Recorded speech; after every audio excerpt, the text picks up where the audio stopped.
Plus d'une centaine de participants issus de gouvernements, d'entreprises et du monde universitaire se sont réunis lors du Forum économique et social de Chine 2024 pour explorer les voies de la modernisation mondiale. Dans son discours, Wang Dongfeng, vice-président et secrétaire général de l'organe consultatif politique national suprême, a mis l'accent sur la vision d'un développement pacifique et d'une coopération mutuelle en vue d'une prospérité partagée. Cela intervient après les plans systémiques élaborés par la Chine lors de la 3e session plénière du 20e comité central du PCC, qui vise à faire progresser la modernisation. Ce forum nous a donné l'occasion de mieux comprendre les principales priorités de la Chine. Nous avons également exprimé nos priorités en tant qu'Union européenne et je crois fermement que c'est une bonne base pour un bon dialogue.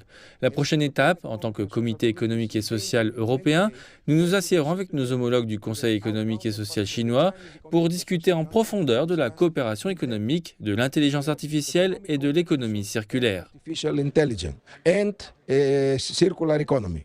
Le forum souligne également la nécessité d'une vaste participation de toutes les nations pour relever efficacement les défis mondiaux.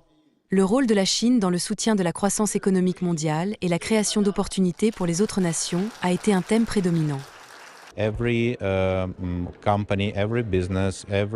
Chaque société, chaque entreprise, chaque pays a des chances égales de participer au commerce mondial et de développer la coopération économique avec ses partenaires.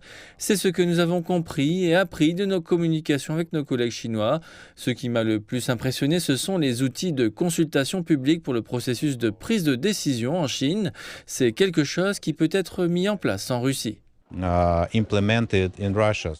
Le forum est notamment organisé par le Conseil économique et social de Chine, une plateforme de dialogue et d'échange à l'échelle nationale et internationale.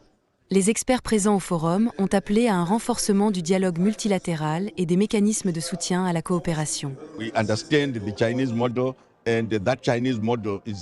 Nous comprenons que le modèle chinois est aussi démocratique que les Chinois le souhaitent. Nous voyons que cela approfondit notre coopération tout en nous aidant à comprendre le processus démocratique qui se déroule dans différents pays. Et nous apprécions le fait que la Chine déclare qu'elle n'a pas l'intention d'influencer nos systèmes politiques.